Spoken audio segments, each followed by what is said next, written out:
94% of consumers purchasing non-alcoholic beverages in restaurants are also purchasing alcohol. Dana Bonelli has worked in the wine and spirits industry since 2003, having held national leadership roles for 2 major U.S. importers, as well as executive-level distribution roles. She currently works as a portfolio director for the Wine Company of Minnesota, a family-owned wholesaler of fine wine, craft spirits, and most recently, adult non-alcohol products. She is passionate about the bourgeoning NA space and approaches her work and messaging to the on-premise trade around the philosophy and value proposition of inclusive hospitality. In this episode, we will cover topics such as the evolution of inclusive hospitality over the last 20 years, the different drink categories in the non-alcohol space, best practices on how to start your own NA program at your restaurant, the watch-outs for kids ordering non-alcoholic drinks, and share some of our favorite brands in the space today. Welcome to the Restaurant Leadership Podcast, the show where restaurant leaders learn tools, tactics, and habits from the world's greatest operators. I'm your host, Kristen Marvin with Solutions by Kristen.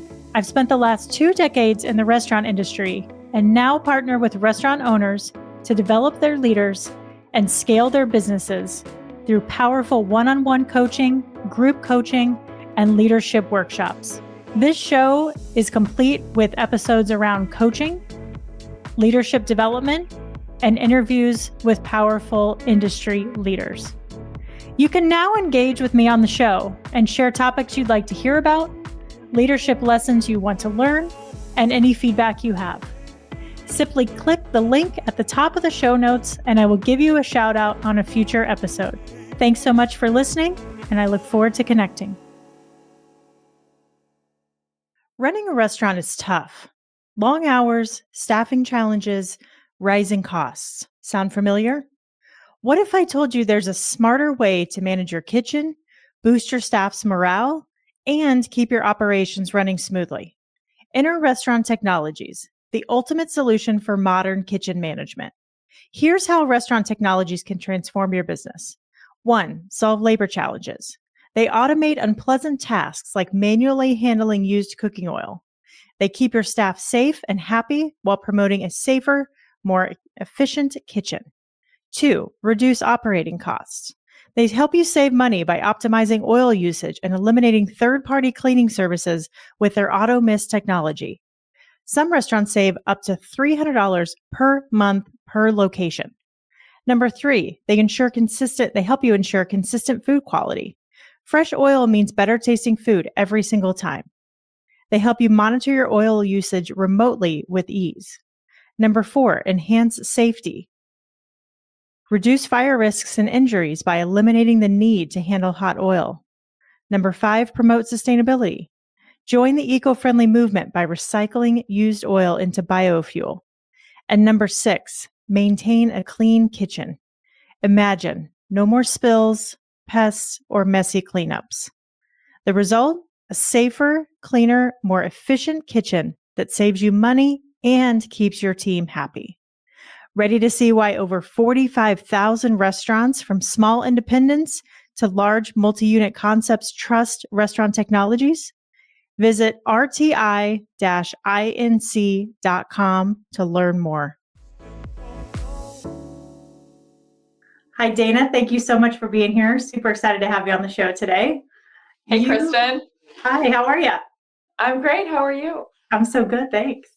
I love in your bio, you talk about the concept of inclusive hospitality.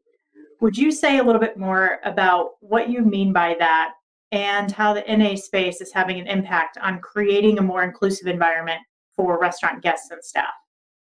Yeah, okay. So first of all, thank you so much for the opportunity to talk about this topic, which I think is so prescient right now in the space of hospitality and its collision, whether by accident or intentionally, with the NA space, which is, as we know, just growing by leaps and bounds right now and sort of blowing up, if you will.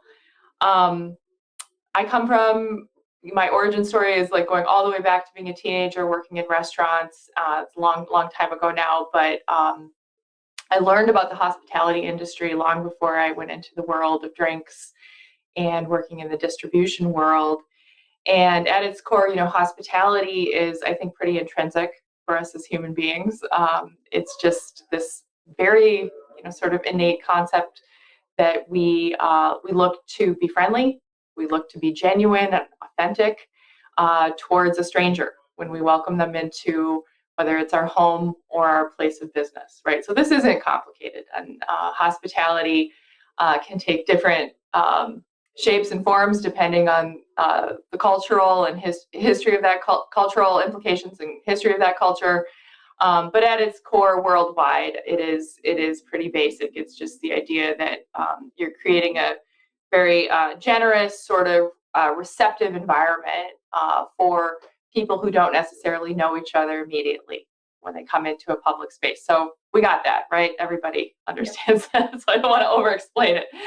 But when we bring in the idea of inclusivity into and marry it with the word hospitality, I think that there might be a little bit of a tendency right now to overcomplicate that, when in fact it's also just sort of taking the idea of hospitality into more of a hyperbolic state, right?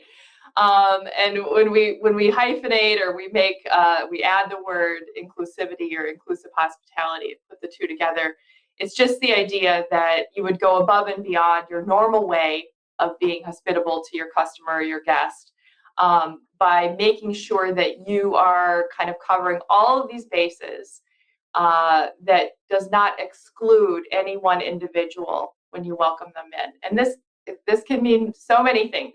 You're probably already, as a restaurant operator, doing diligence around this when it comes to making sure that an elderly person is comfortable crossing the threshold of your establishment, or a person with any type of needs, that they're going to be met. And so when we talk about the non-alcoholic space, it's an opportunity for us to be inclusive when we set the table, literally, for our guests. And so, it's doing diligence around that, and really ultimately kind of doing a core values exercise as a business owner around what not only hospitality means to you and your team, but what the idea of making it totally inclusive could also mean. Love it. So you've been in the game for a while. Take us back to 2003 and your start in the wine and spirits industry. How have you seen inclusivity and hospitality change over those years? Oh, wow. Okay. That's a good question. And my story in hospitality actually goes back into the mid 90s. So being a teenager, working in restaurants, but to formalize my career, it is about 20 years old now. It's scary, but if we're going back to circa 2003, there just really wasn't much in the way of a broad lens in and around this conversation, which is not to say that people were not well intended. I think people were living the way they were living back then. But the wine and spirits business back then was certainly not turning an eye towards, broadening an offering for people outside of, the sort of formal historical categories. Even when it comes to back then, when it came to learning about wine, for example, it was sort of a category that was shrouded in secrecy, very institutionalized, very much an old boys club. You really had to approach it academically and attack it from like, a textbook, like you had to have literal books, to learn about it. And then you had to surround yourself by this, sort of esoteric ivory tower group of elders who could, teach you the way. And that's how I came up in the industry, honestly. I came up in the industry learning about wine and then later spirits. by just gaining access to, a small group of people who had the knowledge that I sought to be transferred to me, right?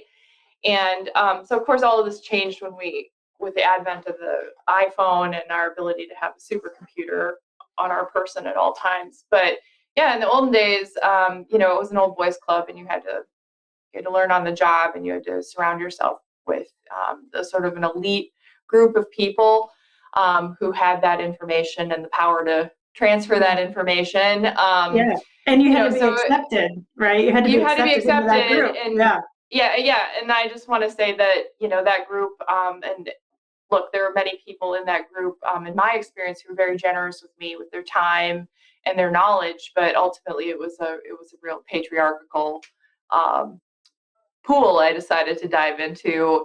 Yeah. And it is what it is. But, fortunately, that has changed. It has evolved. Inside of the industry, there's a lot more equity from a gender standpoint, I would say. It's been a slow climb for that. All being said, it is completely different for young people coming into the industry now. Hey there, podcast friends. I hope you're enjoying these impactful conversations and leadership insights I'm bringing you each week. Before we dive back into today's episode, I want to take a moment and reach out and ask a small favor that would go a long way in supporting the show. If you've been loving the content I'm providing, please take a moment to leave a rating and review wherever you listen to your podcasts. Not only does it make my day, but it also plays a pivotal role in helping the show grow. Your reviews boost my visibility, attract new listeners, and encourage exciting guests to join me on the mic. So if you want to be part of my show's growth journey, hit that review button and let me know what you think. Thanks a million for being awesome listeners. Yeah, so it's really impacted everybody in the industry, right? It's impacted the products that are that are offered from the suppliers to restaurants, both, and on-premise and off-premise. There's been this huge shift that's happening now, and some people keep asking me, is NA a trend? And I say, no, it's not a trend, it's a movement. Like, this is here to stay. So get on board. This isn't something that's going to be hot for a couple months and then fade out. And so now you're in charge of building this, massive NA portfolio for your business. When did you start to see that shift happen and realize that NA was a category and an area that you really wanted to put your time and focus into? Yeah, it's a great question. It's hard for me to really pinpoint the exact, there certainly wasn't like a aha moment that I had personally, or that, someone brought me all of this great data that I was able to make a data-driven decision around. I really started paying attention to the NA space, I would say, in the second half of 2021. So, we're in the second, more or less, full calendar year of COVID. I think there were some early inklings, not inside the industry per se, but just a groundswell of, people in the US and culturally, where people were starting to sort of question their relationship with alcohol. After look, we all know there was a lot of heavy drinking going on during 2020 and into 2021, and the industry data substantiates, those consumption trends having grown substantially during that period of time. We won't get into why that happened today, but that all being said, it was a pretty good time to be a retailer in the alcohol industry those years. So late 21, I started paying attention. I was starting to see beverages on the market that I wasn't able to sort of put in a tidy, sort of neat existing bucket categorically. Things like functional beverages were starting to catch my eye. Drinks that were geared towards, perhaps my demographic, like a middle-aged woman, who was interested in consuming less sugar on the day-to-day. More transparency in labeling, and then certainly a bit of a sea change. I was starting to see that time just moving in the conversation around health and wellness, and then ultimately mental health. So big picture, I was starting to pick up on that. I'm certainly a target demographic for all of the wellness products that exist in the world. Same. And my Instagram feed is, my phone's listening to me right now. It's chock full of all the goopy things and all of the woo things that money can buy. And so, just as a consumer outside of my work in the drink space, I was the target audience for that. So, okay, my paying attention, probably was accelerated by the ads that I was being targeted by on social media. But yeah, I mean, there was a lot happening. I mean, there'd certainly been a good body of work in the on trade, in the mixology community, in and around doing R&D behind the bar and not outsourcing that. And so lots of talented people were starting to work independently in the on-premise space, certainly in my market, developing the parts of the whole or the builds of ultimately what would become a non-alcoholic cocktail or, a full strength cocktail. But those sometimes adaptogenic ingredients were being siloed and understood. And we were starting to develop a nomenclature around like, what are these plants? What do they do for the body? How do we ingest them? And then ultimately, how could they wind up in a drink, in a liquid form, right?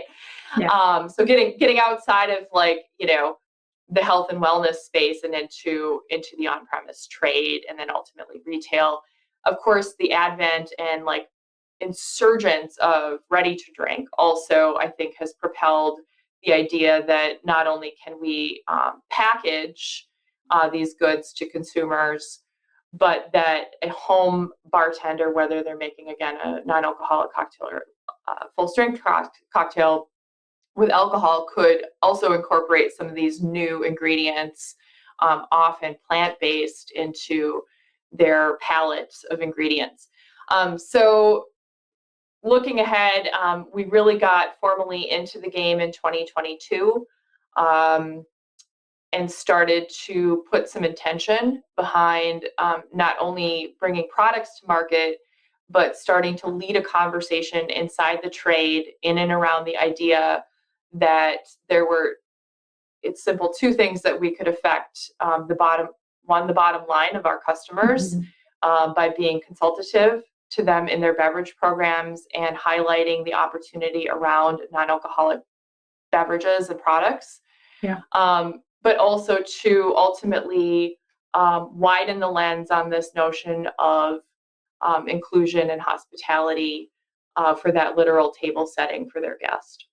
I love it. I want to talk about, spend some time talking about the value proposition here, but I'd like to go back to the functional beverage category because and I'd love for you to talk a little bit more about what a functional beverage is, and then the rest of the categories that are in the non-alcoholic space, because there's many of them.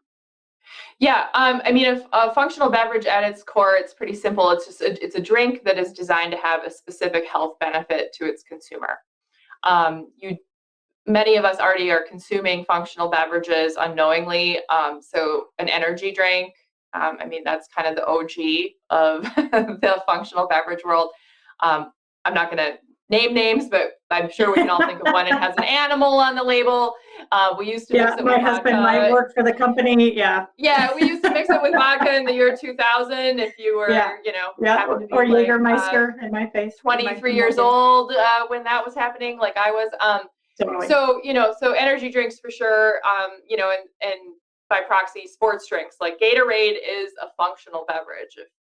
Because like we're trying to affect a health outcome by consuming an electrolyte-based beverage, right? So anything that's going to help your health, help you out, help you, whatever cures what ails you, kind of thing.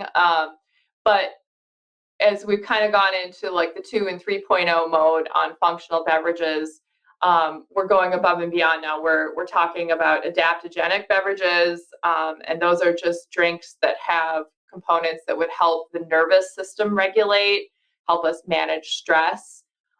There are other functional beverages on the market now that would help us, for example, create a mood or a sense of like a vibe right? When we're not drinking. And so, yeah, there's a lot out there that, has come online even in the last year in the NA space that would help. I don't want to use the word help, but like, give the consumer the opportunity in their evening to, instead of choosing alcohol, which is, as we know, a depressant, choose a mood lifting drink that doesn't have alcohol, but still gives us, the ritual around the way we consume alcohol, and potentially like ease social tension or give you a little bit of energy or lift, etc. Other OG functional beverages would include like herbal tea. It's a big category, and we've been consuming these beverages for a long time, but again, just without attaching like jargon, right? Yeah. So, sorry, you had a second question for me. Yeah. Would you talk about the other categories beyond functional beverages in the non-alcoholic space? Yeah, so this is interesting because I think it's a very easy and sort of normal tendency for us to just sort of think of non-alc or NA, but what does it mean, right? And it's awesome that we have now subcategories that we want to divide and conquer across, because it used to be that we could check a box certainly as a distributor or a restaurant owner by saying, yes, we have an NA offering, and that includes soft drinks and a dusty bottle of non-alcoholic beer that we keep not even cold. Yeah. And there are two people that work at the restaurant who can put their hands on it, right? Yeah. Okay, so that's the olden days. The future, and this will change like literally by the time you timestamp this podcast. The future is like that there's all kinds of cool and amazing stuff going on. So we just talked about functional beverages. They are technically a subcategory inside of like the big NA bucket, right? You have ready to drinks. So sometimes that ready to drink, if you live in the state of Minnesota like I do, could be cannabis or hemp derived based beverages. Legal here, will probably be legal elsewhere sooner than later, certainly in states that allow the sale of cannabis and marijuana. You've got ready to drinks also that are technically what we would call cocktail cognates, or being direct analogs to a cocktail. One of the most famous out there, the one that created sort of the ready to drink non-alcoholic cocktail phenomenon, St. Augustus Phony Negroni. My favorite. Is a perfect example of a product that was built for restaurants, single serve, zero waste, and a straight up a dupe for the real thing. Many people actually can't tell if this particular ready to drink cocktail cognate is a non-alcoholic drink. So that's it's a lot of words. All that being said, it's a beautiful subcategory that now exists. So I refer to it as a cocktail cognate, but we're still now in the ready to drink world, if that makes sense. Then you have, of course, de-alcoholized wine. So you know what this is. It's just like de-alcoholized beer. It started out as a regular wine, and then through the magic of reverse osmosis had the alcohol spun out of it and nets down to 0.5 typically, although some of them are now 0.0. And then you have this sort of big ubiquitous group called wine alternatives. And wine alternatives are gaining momentum as options for people who don't want a de-alcoholized wine for whatever reason, but they still want to enjoy the ritual of wine. They want to enjoy fruit, acid, tannin, ultimately an adult beverage with food. So that's a big spectrum. Again, yeah.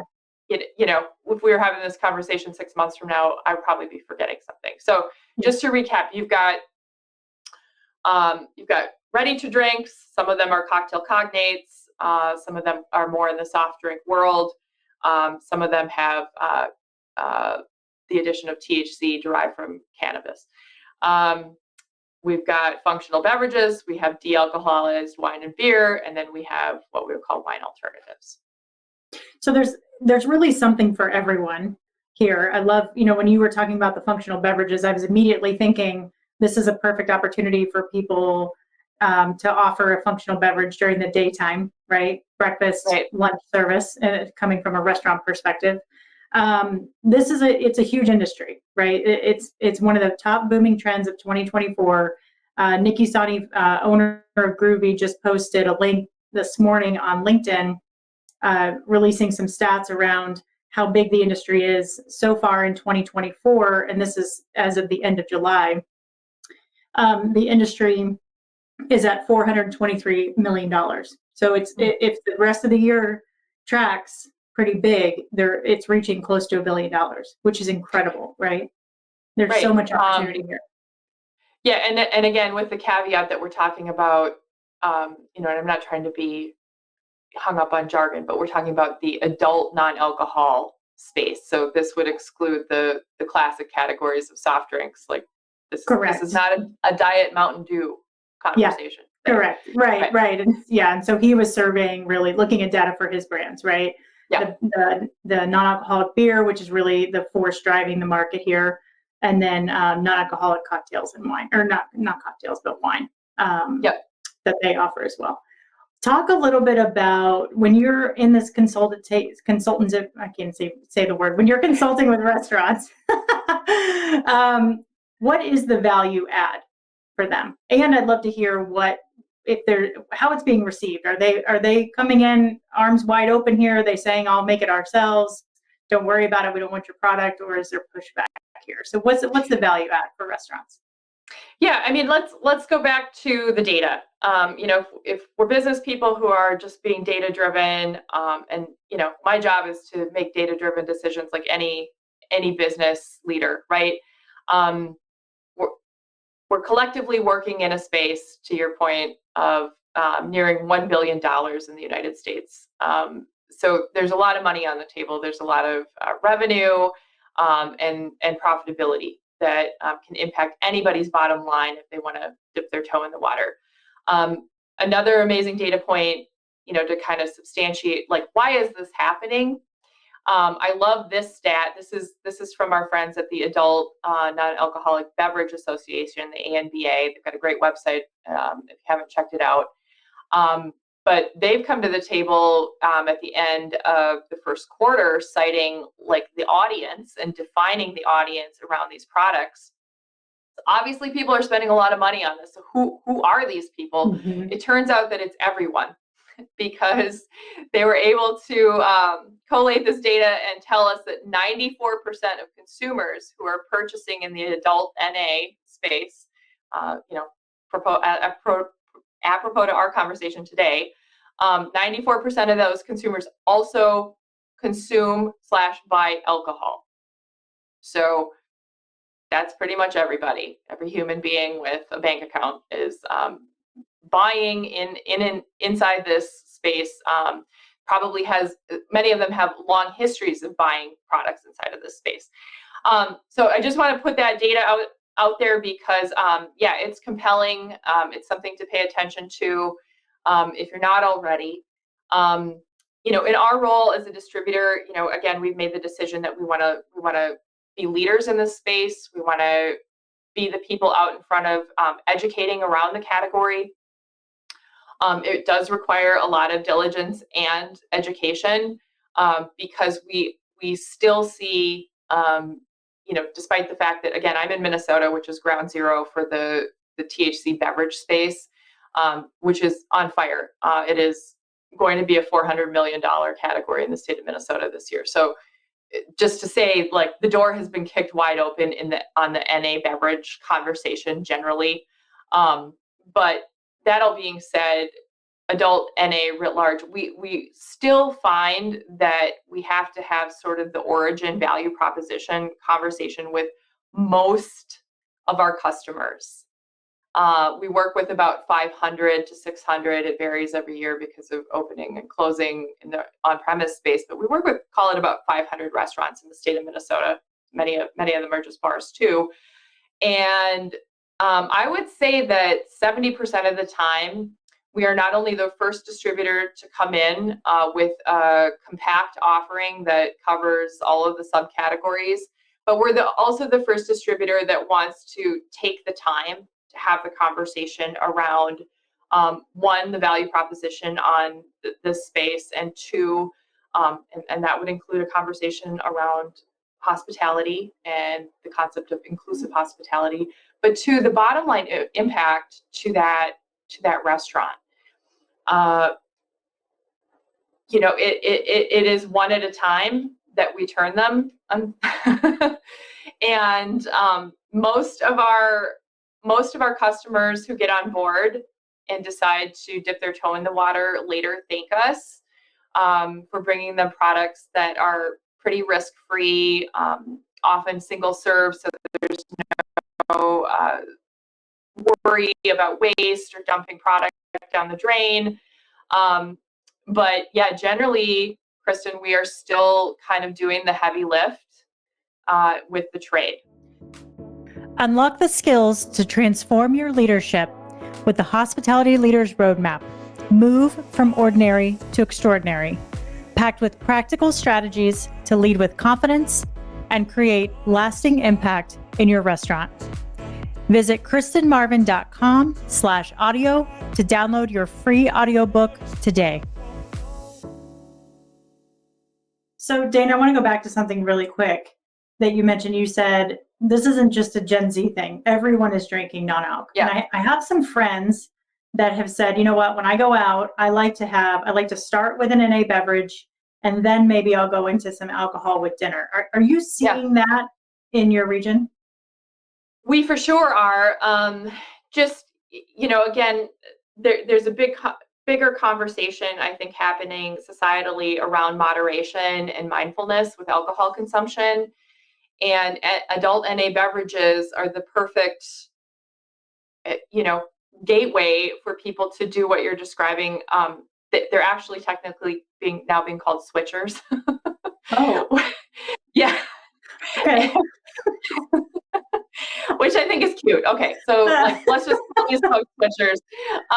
But yeah, the switcher is a real customer. The switcher is the person who, for whatever reason, maybe choosing to drink less, maybe choosing not to drink. Maybe they are a switcher Monday through Friday, and on Saturday they like to drink, and then on Sunday they don't drink at all. Okay. So let's just talk about that consumer. So when we have them sitting at our table in our restaurant or our bar, the goal is it's the same. We want to upsell, like, let's sell dessert, let's sell herbal tea, let's sell dessert wine, let's sell an aperitif, let's get as many beverages on the table as possible across the course of their dining experience. So why then would we not serve the needs of the switcher?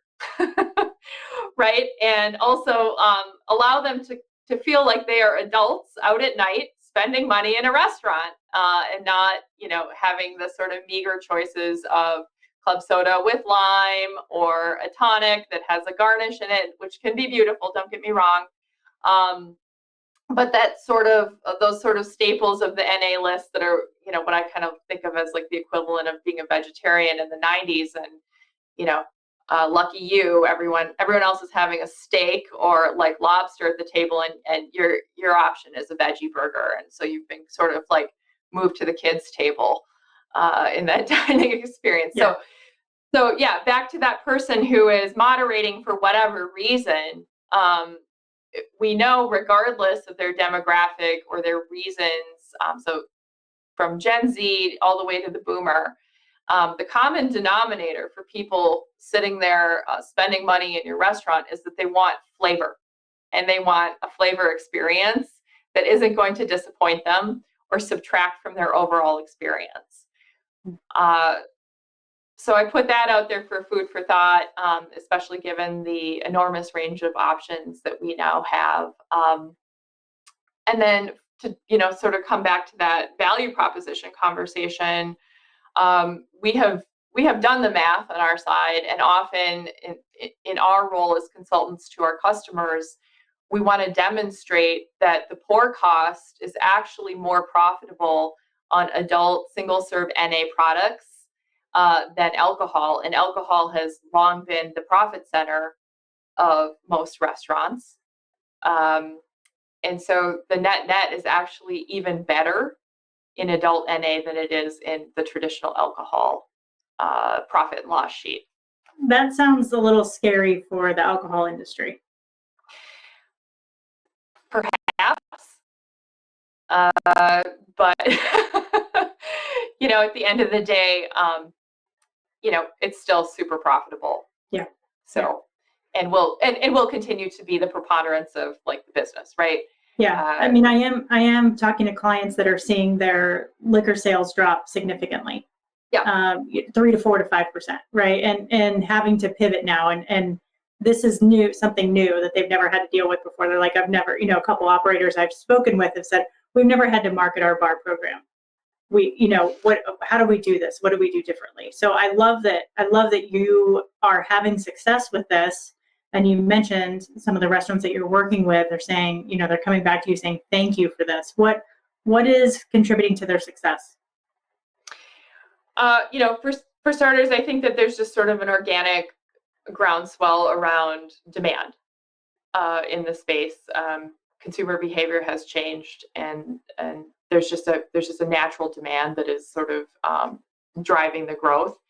I do think that there has been a good amount of education around the space and the value proposition. I sound like I'm talking out of both sides of my mouth, but overall, not just in the media, but with consumers, like there is an understanding that there are options available. So I do think that is driving it. Sorry, we're gonna have to edit. I'm like, sorry. Yeah, you're good. No, you're good. You're good. Let's start. Can we do it over? Yeah, totally. You want me to go back to the question? Yeah. Okay, so let's talk about what for those restaurants that are thanking you. What is contributing to the success of the NA program in their restaurant? Yeah, so it starts with staff education. Typically, we like to spend time when we can, and this goes back to our basic fundamentals around training around alcohol. It is no different. It is in our role in supporting our customers. When we are doing training on our alcohol products, we are also simultaneously training on the value proposition of the adult non-alcoholic products that we're selling as well. And then, serving it up, if you will, as, a way to upsell the ticket and helping the server, helping the bartender understand that it shouldn't be an afterthought, but it should be part of the presentation of the beverage program. So when you leave the list at the table, you're comfortable navigating a conversation around what is and then insert functional beverage. What is a phony Negroni? What is how is de-alcoholized wine made? I didn't know that existed. So preparing that staff for those, difficult questions, honestly. They're second nature to us around alcohol, but not so much, not quite yet, around the non-alcoholic offerings. Such an opportunity to educate and offer additional hospitality and create a different memorable experience for somebody, which is so cool. Now, we talked about something pretty interesting last time. This is on, family of 4 sits down at the table. There's a non-alcohol category on the menu. Johnny, 8-year-old, orders a phony Negroni. What do you do? Yeah, what do you do? This is a tough one. It's a tough one for parents, and it's a tough one for restaurant owners. I will say that while I am not a lawyer and I'm not giving legal advice here, I do recommend if you are a restaurant owner that you check with your local laws, which are often dictated at a municipal level around the service of adult non-alcoholic products. Case in point, NA beer, it's been around for a very long time, and it really gives us good. It's a good guidepost for everything else. Okay. So, this raises the conversation, how are you marketing your adult non-alcohol products on your menu? So it of course depends on your restaurant concept, because not every restaurant has a standalone drink list. Sometimes that drink list is, if it's a really casual restaurant, just wrapped into the food menu. It doesn't take up a lot of real estate on that document. But if you are an establishment who has a proper beverage program, and you have a cocktail list and you have a wine by the glass list, my recommendation is that you segment the adult non-alcoholic offering on that list, which is going to be handed to the adults at the table versus the non-adults. Okay. So that's one sort of protective measure, because there are laws out there that say you cannot sell a non-alcoholic beer to a person under the age of 18. It's not true everywhere. This is always at the state and then city level. So you do need to do diligence on that. If you have questions, you can contact local lawmakers and or your insurance company, because they will be able to give you very clear information about that. But yeah, my recommendation is to pull it into the list that you would give to the person who is old enough to buy alcohol in the first place at that table. I don't think most operators would want to see a 12-year-old literally sitting at a bar drinking a non-alcoholic beer. But again, that's a personal decision for the business owner. Other tips, many of the most progressive lists out there are showing the net ABV next to the beverage. So whether that is a Manhattan or a phony Negroni, they're going to show that net ABV, and then they mix it all together so that when I'm ordering my phony Negroni and it's sitting next to the Manhattan or the Old Fashioned, I'm also feeling included when I point at the list and order my 0 alcohol cocktail, but that everyone has full clarity on which ride they're getting on, if you will. Yeah. Then of course we all know there's a big trend inside of the slow and low ABV categories as well. And so if that's part of your beverage program and you're trying to position a lower ABV cocktail, it only stands to reason that you would traverse from 0 all the way to the highest proof or highest ABV cocktail on that list. Mm-hmm. Hope that makes sense. Yeah, totally. No, and I love the point that you made about, again, inclusivity of where you're placing those NAs on the menu, right? Because I think it can be a little uncomfortable for people that are not ready to start, telling their friends or family or coworkers or whoever they're dining with, hey, I'm not drinking. And so when they look to maybe the bottom right corner of the menu, they're kind of pointing in that direction of like, here are where my options are. But if it's just included in the normal categories, then, it's so much more comfortable, I think. So there's so many options available, and I really appreciate your insight and taking the time to educate the audience on all the different categories and everything that's available to them. But this is a huge category. Again, I think it's going to be something that's with us for a long time. For restaurants, again, the ones that you've seen success with, and if a restaurant is listening to this show and they're really curious about starting an NA program, what would you suggest they do? Like, where are they going to get the best bang for their buck out of the gate? So, I always like to recommend that people sort of walk before they run. Do some research in your home market. I always think it's interesting to R&D with your competitors, but also with your peers, right? So take a look. If there's a particular restaurant in your market, or even nationally, most restaurants have their lists online. Do a little research. Go out, go experience a meal in someone else's establishment, someone you respect, and see how they're doing it, especially if they've been highlighted as a leader in this space. So, good old-fashioned R&D is a great place to start. But yeah, the walk before you run piece, you don't need to throw the kitchen sink at this right away. dip a toe in the water across the subcategories so that you have representation. I would recommend having, if you don't already, put a non-alcoholic beer of quality on your list. There is just NA beer is amazing now that there are so many quality options.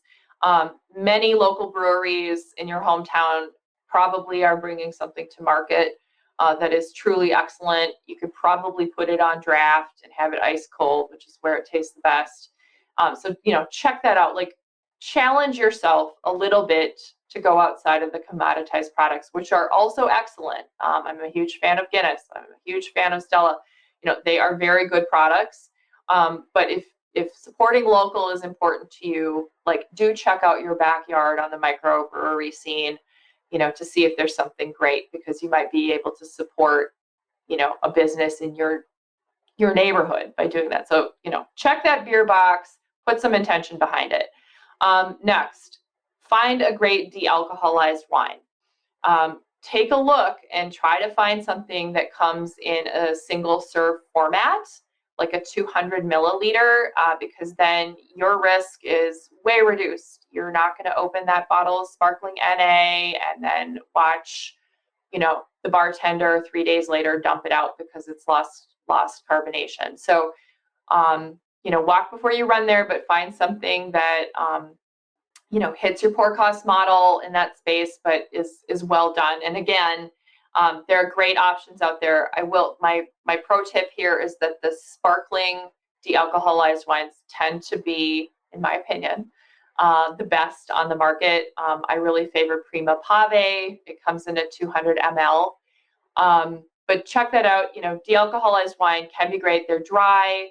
And again, the sparkling versions tend to mask the flaws that are a little easier to detect with still versions.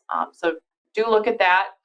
And then find yourself a cocktail cognate. I think I've given the plug for St. Agrestis Phony Negroni now 4 times, but it really is that good, and you really cannot go wrong by putting this product on your list. That being said, it is a bitter drink, and not all human beings are attracted to a bitter flavor profile. So it can be a little polarizing. People either love it or it's just not for them. But it's a great option. Wine alternatives, there's a lot of great single serves out there. Proxies has cans. They're marvelous. And again, at the risk of sounding like an old industry guard person, if it's cold, it's sold, and it's sold once you bring that can to the table and pour it into an elegant glass next to the can, if that's how you want to serve it. So I would look at that. Above and beyond that, if doing some R&D is important, or you have a more progressive list, then I would suggest you want to move into some house-made options, again, that are lower in sugar. And then also take a look at the functional beverage space. There's a lot of cool stuff on the market. 3 Spirit is beautiful. Curious Elixirs, which is really marketed to the on-premise segment, has some really beautiful options. Many of these products are being served at the best restaurants in the U.S. at this point. So they've been vetted by the SOM community. They've been vetted by some of the most discerning chefs. So even looking at some of those lists, what is the French Laundry doing? What is 11 Madison Park doing? Because they have all had to go down this rabbit hole and serve the most discerning customers. So yeah, that's my tip in terms of research. If you can hitch your wagon to a distributor that can help guide you, like the wine company, that's also a huge benefit to you, because if you trust that distributor and they've got the expertise to, you could outsource this list to them. That's another resource that you should consider. Yeah, absolutely. And I agree with you. Craft beer is really driving the market right now in the NA space, which is awesome. And there's so many delicious offerings out there. Yeah. I love the sparkling, the single service. It's so great. It's so smart for restaurants. I'll put all the links to everything that Dana just mentioned in the show too, so you can quick reference those. Dana, how can people get a hold of you if they want to learn more and if they want to work with you? So we just serviced the state of Minnesota, Kristen. So unfortunately, I'm not able to affect anyone's business outside of the state of Minnesota at the distribution level. I can be reached at Dana at thewinecompany.net. So Dana at thewinecompany.net.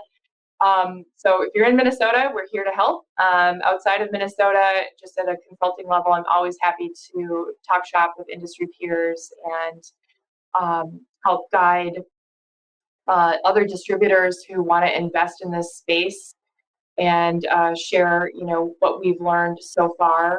We've certainly made some mistakes already. We've also had some just tremendous successes. That being said, I encourage whether you're a restaurant operator and owner, or you're running a beverage program, or you're on the distribution side, to take a very serious look at this space. Come on in, the water's warm.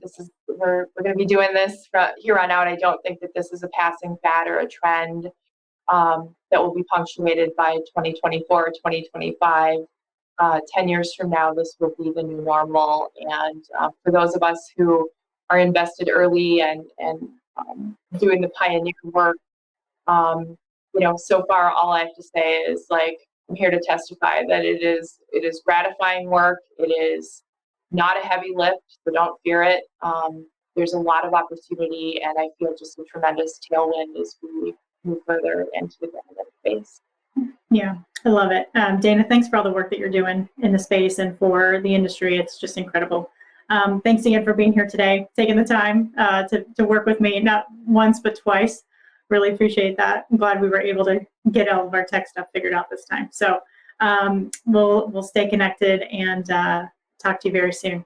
That's going to do it for us this week, everybody. Please share this show with anyone in the restaurant industry who could benefit, and we will talk to you next week.